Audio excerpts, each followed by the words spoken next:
Dear audience, here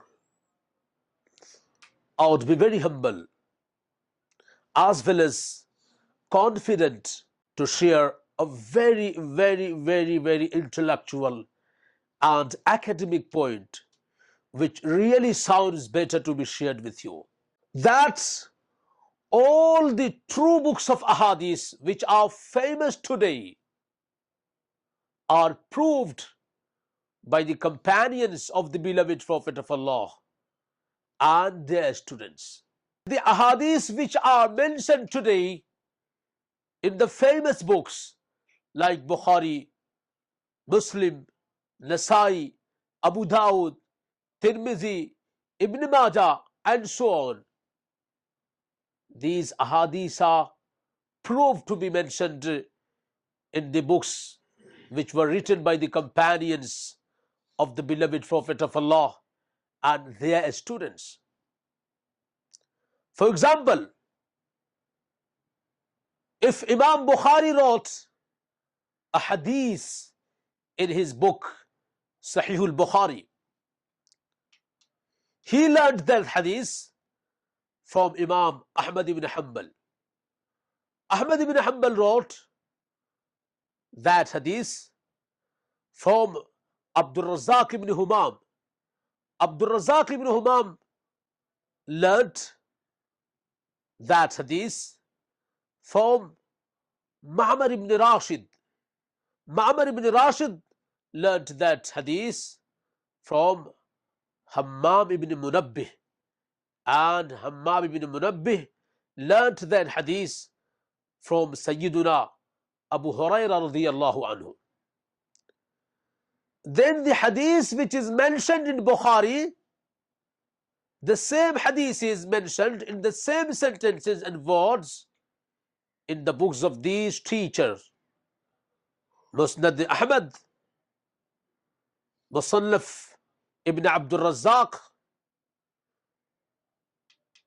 Al-Jami' and Sahifatu Hammam ibn Munabbih an Abi Hurairah radiyallahu anhu. It means that all these true books of Ahadith have authenticity and they can be proved with their real sources. Now, Musnad Ahmad, Musannaf ibn Abdul Razzaq, Al-Jami', Sahifatu Hammam ibn Munabbih are everywhere in the world, in the libraries and in personal libraries and commercial libraries. Now anybody can test that whatever the famous books have narrated are mentioned in the books of their teachers or not.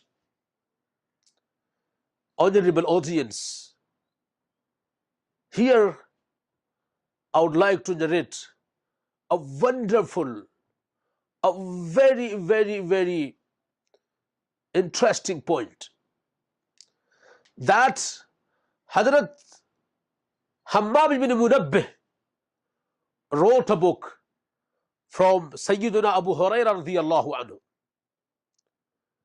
That book's name is Sahifatu Hammam ibn Munabbih an Abi Hurairah. Hammam ibn Munabbih wrote this book in 58, in the year 58 of Islamic calendar, and Hazrat Abu Hurairah rectified it. Dr. Hamidullah discovered this scripture in 1933 from the library of Berlin in Germany. One copy from this library and another copy from the library of Damascus. Then there are two copies.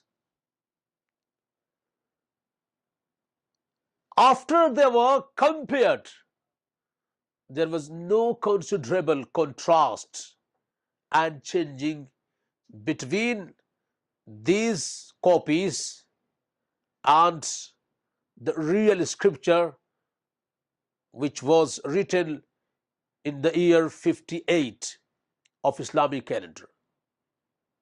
The same scripture is attached to Musnad Ahmad. Musnad Ahmad was written nearly after 2 centuries.